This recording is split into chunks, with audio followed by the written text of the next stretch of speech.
आज का हमारा टॉपिक है ग्रिड सिस्टम। और ग्रिड सिस्टम में हम सबसे पहले आपको एक जनरल डेफिनेशन बताएंगे कि ग्रिड सिस्टम क्या होता है। उसके बाद जो आज का मेन टॉपिक है वो है हमारा ब्रिटिश ग्रिड सिस्टम, जिसको हम समझने वाले हैं कि ब्रिटिश ग्रिड सिस्टम क्या है, जिसको हम आज तक फॉलो करते हैं। लेकिन उससे पहले ग्रिड सिस्टम की एक जनरल डेफिनेशन मैं आपको एक्सप्लेन कर देता हूँ। ये जो ग्रिड सिस्टम की एक जनरल डेफिनेशन है, ये मैंने बियरिंग की वीडियो में एक्सप्लेन किया था। तो वो बियरिंग वाले वीडियो का मैं एक क्लिप लगा दे रहा हूँ यहाँ पे, तो 2 मिनट तक आप उसको सुनिए, तो आपको ग्रिड सिस्टम की एक जनरल अंडरस्टैंडिंग लग जाएगी। उस 2 मिनट की क्लिप के बाद फिर हम आज की वीडियो का मेन टॉपिक जो कि ब्रिटिश ग्रिड सिस्टम है उसको स्टार्ट करेंगे। तो अभी ये 2 मिनट वाली क्लिप देखिए आप। ग्रिड सिस्टम क्या होता है? The network formed by latitudes and longitudes और northings and eastings is known as grid system and the lines forming the grid system are known as grid lines।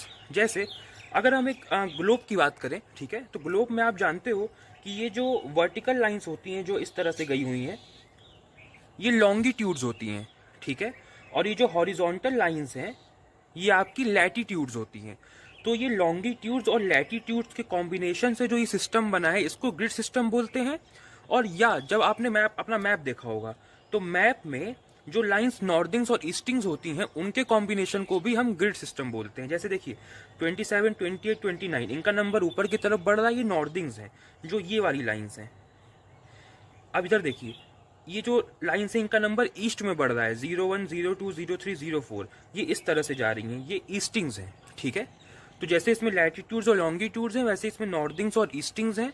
इनके network से, इनके combination से जो network form होता है उसको हम लोग बोलते हैं ग्रिड सिस्टम। और ये जो लाइंस इस नेटवर्क को फॉर्म करती हैं इनको ग्रिड लाइंस बोलते हैं। यानी यही जो नॉर्थिंग्स हैं, ठीक है, यही जो नॉर्थिंग्स हैं और यही जो ईस्टिंग्स हैं, इन्हीं लाइंस को ग्रिड लाइंस भी कहते हैं, ठीक है। मतलब जो लाइंस ग्रिड सिस्टम को फॉर्म करती हैं उनको हम ग्रिड लाइंस बोलते हैं। अब ये ग्रिड सिस्टम से फायदा आप जानते हैं क्या होता है? जैसे मान लो अगर कोई पॉइंट है उसको हमको लोकेट करना है तो इजीली हम इसका 4 फिगर बता सकते हैं, ताकि पूरे मैप में एग्जैक्टली हमें वो पॉइंट कहाँ पर है वो मालूम चल जाए, है ना। अगर ये स्क्वायर्स ना बने होते तो हम इसका 4 फिगर कैसे बताते? स्क्वायर देख के तो आप कह सकते हो ना कि इसकी ईस्टिंग जो है वो इस तरफ देखिए 02 है और इसकी नॉर्थिंग जो है वो 29 है, तब यहाँ पे कट रहा है तो ये वाला बॉक्स हमको लेना होता था। तो लोकेशन फाइंड करने के लिए ग्रिड सिस्टम बहुत इंपॉर्टेंट है, ठीक है। तो इधर भी ध्यान रखिएगा कि जो लॉन्गिट्यूड्स होते हैं और जो लैटिट्यूड्स होते हैं इनके कॉम्बिनेशन से भी वही बात है कि हमने बहुत बड़े अर्थ को कई सारे पार्ट्स में डिवाइड कर दिया, ताकि हम अपनी सुविधा के अनुसार किसी पर्टिकुलर एरिया की बात हम लोग कर सकें, स्टडी कर सकें, ठीक है। ब्रिटिश ग्रिड सिस्टम को हम लोग समझते हैं। पहले ये समझते हैं कि ये ब्रिटिश ग्रिड सिस्टम लाने की ज़रूरत क्यों पड़ी। तो इसकी थोड़ी सी हिस्ट्री जान लेते हैं। हुआ क्या कि 1916 ये वो समय था जब प्रथम विश्व युद्ध चल रहा था, फर्स्ट वर्ल्ड वॉर चल रहा था।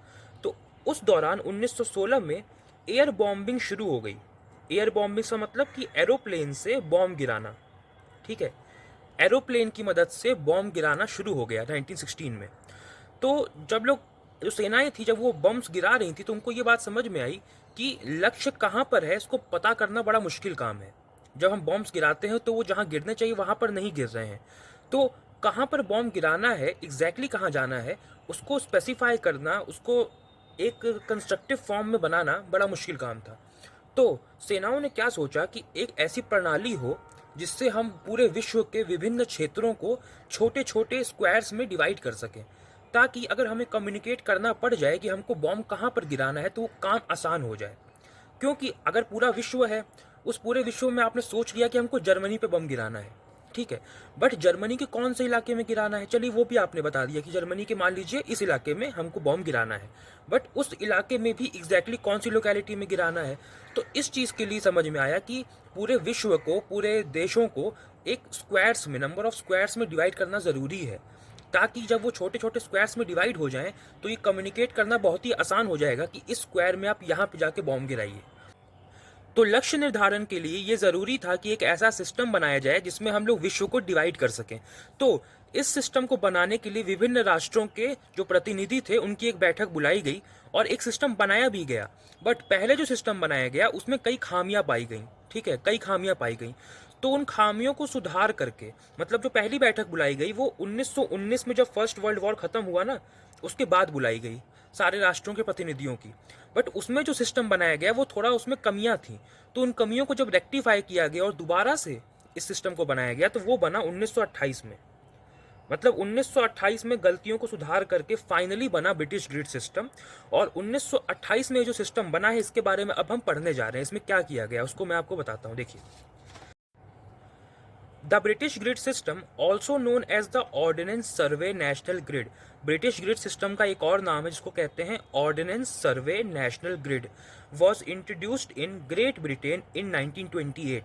इसको 1928 में इंट्रोड्यूस किया गया। कहाँ पे इंट्रोड्यूस किया गया? ग्रेट ब्रिटेन में इंट्रोड्यूस किया गया। ठीक है, इसीलिए इसको ब्रिटिश ग्रिड सिस्टम बोलते हैं। 1928 में ग्रेट ब्रिटेन में इंट्रोड्यूस किया गया। इसका एक और नाम है ordinance survey national grid.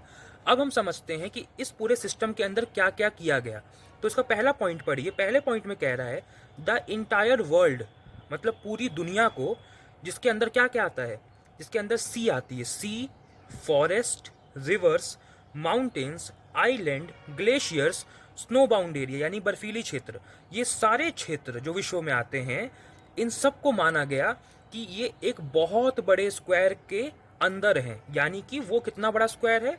25 lakh kilometre cross 25 lakh kilometre. यानी इसकी डायमेंशन क्या है उस स्क्वायर की? 25 lakh kilometre cross 25 lakh kilometre. इसका मतलब क्या हुआ? यहाँ पर देखिए, इनका ये कहना है कि जो पूरी दुनिया है, सबसे पहले उसको हमने क्या माना कि वो एक बहुत बड़ा स्क्वायर है जिसकी डायमेंशन क्या है? 25 लाख किलोमीटर और 25 लाख किलोमीटर। ये बात समझ में आई? पूरी दुनिया को एक स्क्वायर माना इन्होंने, ठीक है, जिसकी लेंथ 25 लाख किलोमीटर और ब्रेथ 25 लाख किलोमीटर है। ठीक है, ये माना। इसके बाद इन्होंने क्या किया समझना। The square shown in figure number 1, ये आपका फिगर नंबर 1 है। इसमें ये जो पूरा स्क्वायर है, अब इसको हम डिवाइड करना शुरू करेंगे, क्योंकि मैंने कहा ना, पूरी दुनिया को जब तक डिवाइड नहीं करेंगे, छोटे छोटे हिस्सों में नहीं बांटेंगे, तब तक ये कम्युनिकेट करना बहुत मुश्किल रहेगा कि हमको एग्जैक्टली बॉम्बिंग कहाँ पर करनी है या लोकेशन कैसे फाइंड करनी है। अब तो बॉम्बिंग का मतलब कम है, मतलब अब तो कोई युद्ध नहीं कर रहा है हर समय, बट अब तो लोकेशन फाइंड करने के लिए काम आती है ब्रिटिश ग्रिड सिस्टम। ठीक है, तो सिर्फ ऐसा नहीं कि युद्ध के लिए ही काम आती है, लोकेशन फाइंड करने के लिए भी काम आती है। तो ये जो पूरा आपका विश्व है जो एक स्क्वायर के अंदर माना गया, अगली स्टेप में इसको डिवाइड किया गया। पढ़िए, the square shown in figure number 1 is further divided into 25 equal squares. यानी वो जो बड़ा वाला स्क्वायर था उसको 25 इक्वल स्क्वायर्स में डिवाइड किया गया। देखिए, ये जो 25 lakh kilometre cross 25 lakh kilometre वाला स्क्वायर था, इसको 25 इक्वल स्क्वायर्स में डिवाइड किया गया। काउंट करिए, 25 है यहाँ पे, 1 2 3 4 5, 5 इधर है, 1 2 3 4 5, 5 इधर है। 5 इंटू 5 करिए, 25 यहाँ पर स्क्वायर्स हैं आपके। ठीक है, और सबको एक अल्फाबेटिकल क्या बोलते हैं, अल्फाबेट इनको अलॉट कर दिया गया। देखिए, A B C D E F G H I missing है इसमें, क्योंकि इसमें 25 नंबर ऑफ स्क्वायर्स है ना, और अल्फाबेट 26 होते हैं, तो एक अल्फाबेट गायब है, I गायब है। अब I के साथ ऐसा इन्होंने क्यों किया कि सिर्फ I को ही हटाया, मुझे पता नहीं, उसका रीज़न मुझे नहीं मालूम, बट 26 स्क्वायर्स नहीं हो सकते थे, 25 होने चाहिए थे ना, 25 इक्वल स्क्वायर्स में डिवाइड किया था। तो एक अल्फाबेट इन्होंने स्किप किया है, वो है I को इन्होंने स्किप किया है। A B C D E F G H J K L M N O P ऐसे करते हुए Z तक गए हैं हम लोग। ठीक है, तो इस बड़े वाले स्क्वायर को जो 25 lakh kilometre cross 25 lakh kilometre का है, इसको 25 इक्वल पार्ट्स में डिवाइड किया गया और सबको एक अल्फाबेटिकल नाम यहाँ पे अलॉट कर दिया गया। इससे फ़ायदा क्या होगा? अगर किसी को कम्युनिकेट करना है तो वो कह देगा कि हम एम स्क्वायर में बात कर रहे हैं अभी, मतलब जो क्षेत्र की हम बात कर रहे हैं वो एम स्क्वायर में आता है, जो क्षेत्र की हम बात कर रहे हैं वो एस स्क्वायर में आता है, जिस क्षेत्र की हम बात कर रहे हैं वो डी स्क्वायर में आता है। कम्युनिकेट करना आसान हो गया ना।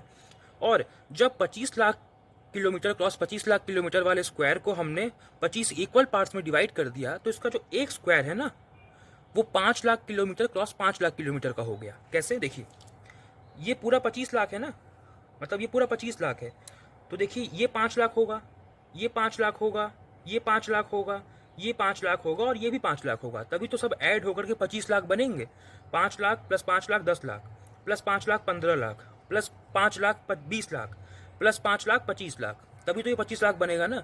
तो अगर ये 25 लाख बनेगा तो ये छोटा वाला जो एक स्क्वायर है वो 5 lakh kilometre cross 5 lakh kilometre की डायमेंशन का होगा, यानी 5 लाख किलोमीटर लेंथ और 5 लाख किलोमीटर ब्रेथ। ब्रेथ में भी वही है, ये 25 लाख है ना, तो ये भी 5 लाख 5 लाख 5 लाख 5 लाख और 5 लाख, तो ये नीचे वाला भी कितना 5 लाख का होगा। ठीक है, तो 5 lakh kilometre cross 5 lakh kilometre की डायमेंशन का एक स्क्वायर बनेगा। अब एक बार डिवाइड करने से तो काम नहीं चलेगा, ये एक स्क्वायर अभी भी काफ़ी बड़ा एरिया कवर करता है, काफ़ी बड़ा एरिया, तो इस छोटे वाले स्क्वायर को भी डिवाइड करना पड़ेगा। क्योंकि हमको जब तक भाई जहाँ पर बॉम्बिंग करनी है वो एक लोकेशन होगी ना। हम पूरे विश्व के सिर्फ 25 भाग कर देंगे तो काम चल जाएगा क्या? नहीं चलेगा, हमको और भाग करने पड़ेंगे। तो ये जो छोटा वाला स्क्वायर है ना 5 lakh kilometre cross 5 lakh kilometre का, अब इसके हमने दोबारा से 25 इक्वल पार्ट्स किए।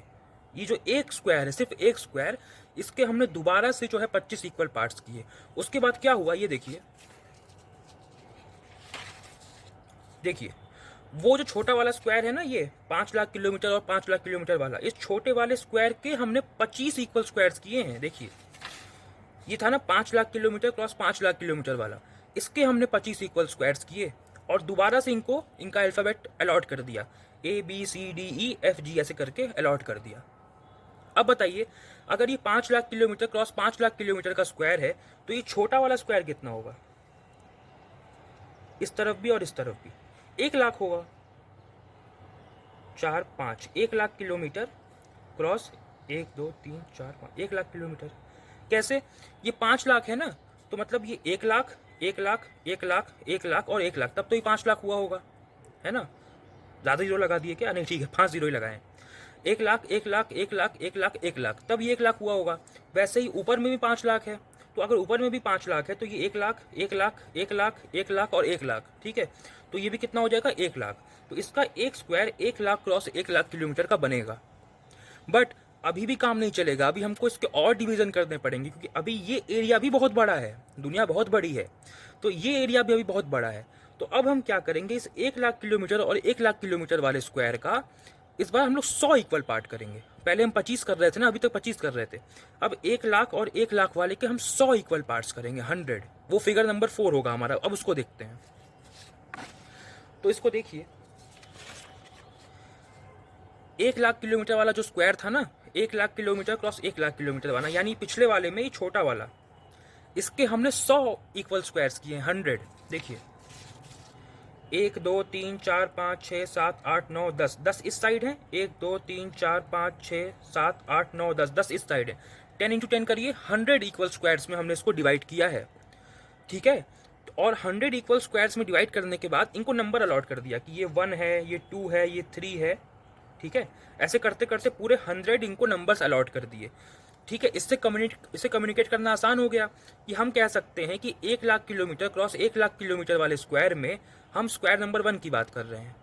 या हम बोल सकते हैं कि 1 lakh kilometre cross 1 lakh kilometre वाले स्क्वायर में मान लीजिए यहाँ पे 33 आता, हम 33 वाले स्क्वायर की बात कर रहे हैं। हम यहाँ पर मान लीजिए क्या कह सकते हैं, 32 की बात कर रहे हैं। कम्युनिकेट करना आसान हो गया ना कि 1 lakh kilometre cross 1 lakh kilometre में आप कहाँ की बात कर रहे हो, ठीक है? इसलिए इसको 100 इक्वल पार्ट्स में हमने डिवाइड किया। बट अभी भी काम नहीं चलेगा, अभी भी बहुत बड़ा एरिया है।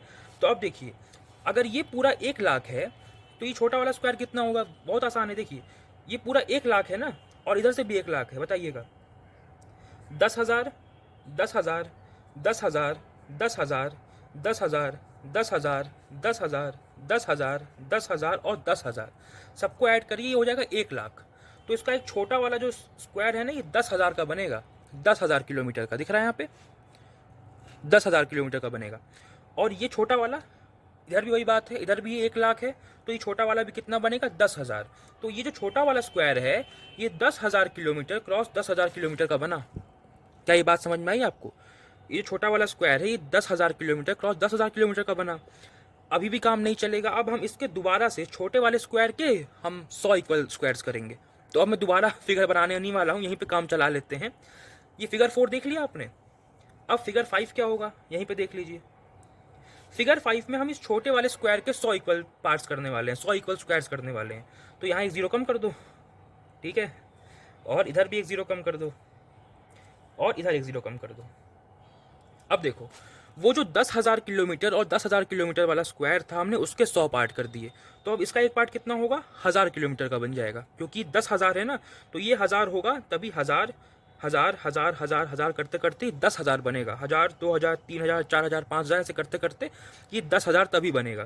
तो छोटा वाला स्क्वायर 1,000 का हो गया। अभी भी काम नहीं चला, अब हम 1,000 वाला ही जो स्क्वायर है इसको फिर से 100 इक्वल पार्ट्स में डिवाइड करेंगे। तो अब यहाँ एक और जीरो कम कर दो, ये आपका फिगर नंबर 6 बन जाएगा, ठीक है? एक जीरो और कम कर दो, यहाँ भी कम कर दो, ठीक है? ये अब देखिए, वो जो हमारा 1000 किलोमीटर क्रॉस 1000 किलोमीटर का स्क्वायर था, यानी ये जो पूरा स्क्वायर है इसको हमने फिर से 100 इक्वल पार्ट्स में डिवाइड कर दिया। तो 1000 किलोमीटर और 1000 किलोमीटर वाले स्क्वायर को जब हम दोबारा से 100 पार्ट्स में डिवाइड कर देंगे तो इसका एक छोटा वाला स्क्वायर 100 किलोमीटर क्रॉस 100 किलोमीटर का बन जाएगा। ये बात समझ में आई? ये 100 किलोमीटर और 100 किलोमीटर का बन जाएगा। एक बार और करना पड़ेगा लास्ट टाइम। तो अब हम 100 किलोमीटर और 100 किलोमीटर वाले बॉक्स को फिर से 100 इक्वल पार्ट्स में डिवाइड करेंगे, ठीक है। तो यहाँ से अब हम क्या करते हैं, फिगर नंबर 7 बनेगा हमारा। तो फिगर नंबर 7 में एक जीरो और कम कर दो, ठीक है, और यहाँ भी एक जीरो और कम कर दो। तो अब हमने क्या किया, 100 किलोमीटर और 100 किलोमीटर वाले स्क्वायर को फिर से 100 इक्वल पार्ट्स में डिवाइड किया, तब ये छोटा वाला स्क्वायर बन जाएगा 10 किलोमीटर क्रॉस 10 किलोमीटर का। देखो ये 10 किलोमीटर लिखा है यहाँ पे, 10 किलोमीटर 10 किलोमीटर। कैसे, ये 100 किलोमीटर है ना पूरा, तो 10 20 30 40 50 60 70 80 90 100, तो ये वाला छोटा वाला कितना हो गया, 10 किलोमीटर का। तो 100 किलोमीटर वाले के भी हमने 100 इक्वल पार्ट्स किए, तो एक छोटा वाला स्क्वायर की डायमेंशन बना 10 किलोमीटर क्रॉस 10 किलोमीटर। ये जो पूरा हमने प्रोसेस किया, यही सिस्टम है ब्रिटिश ग्रिड सिस्टम, जिसको हम आज भी फॉलो करते हैं। और ब्रिटिश ग्रिड सिस्टम में हम करते क्या हैं कि हम इसको छोटे छोटे स्क्वायर्स में इसलिए डिवाइड कर रहे हैं क्योंकि विश्व बहुत बड़ा है। तो विश्व में अगर किसी छोटे से हिस्से की हमको लोकेशन चाहिए तो हमको पहले विश्व को डिवाइड करना पड़ेगा। तो ये जो पूरा प्रोसेस है इसमें हम सिर्फ अपने पूरे वर्ल्ड को डिवाइड कर रहे हैं, इसमें कुछ भी ज़्यादा मुश्किल नहीं है। इसको बस आपको ऐसे ही समझना है कि हमको इसको डिवाइड करना पड़ा ताकि हम छोटे छोटे लोकेशंस की स्टडी कर सकें या वहाँ पे जो हमको लोकेशन फाइंड करनी है उसको फाइंड कर सकें। तो इसके लिए प्रोसेस किया गया। आई होप आपको समझ में आया होगा, इसमें कुछ भी मुश्किल नहीं है। और ये जो पूरा प्रोसेस किया मैंने वो यहाँ पर लिखा है, देखिए। इसको पढ़ना आपका काम है, इसको पढ़ लीजिएगा। 1 2 3 पॉइंट यहाँ है, इसको पढ़ लीजिए। उसके बाद 4 पॉइंट नेक्स्ट पेज पर है, देखिए। वही सेम चीज़ जो मैंने की है उसको यहाँ पे लिखा हुआ है, पढ़ लेंगे तो आपको आसानी से समझ में आ जाएगा। तो वही चीज़ यहाँ पर लिखी हुई है। तो आई होप आपको समझ में आया होगा कि ये ब्रिटिश ग्रिड सिस्टम क्या था, ठीक है। और ब्रिटिश ग्रिड सिस्टम के तहत जो हमारा मैप होता है आप जानते हो, उसका एक स्क्वायर जो होता है वो 2 सेंटीमीटर का होता है ना, आप जानते ही हो। हमारा जो 63K/12 वाला मैप है, 63K/12 वाला मैप है, उसका एक स्क्वायर 2 सेंटीमीटर का होता है। और 2 सेंटीमीटर मैप के ऊपर 1 किलोमीटर ग्राउंड को रिप्रेजेंट करता है। अगर 2 सेंटीमीटर आप मैप पर चले हो तो वो 1 किलोमीटर ग्राउंड को रिप्रेजेंट करता है। तो ये जो रिप्रेजेंटेशन है कि इस तरह से रिप्रेजेंट होगा, ये भी ब्रिटिश ग्रिड सिस्टम की ही देन है। तो ब्रिटिश ग्रिड सिस्टम को ही हम फॉलो करते हैं। तो आई होप इस वीडियो में आपको ब्रिटिश ग्रिड सिस्टम समझ में आया होगा। तो आज की वीडियो को हम यहीं पे एंड करते हैं।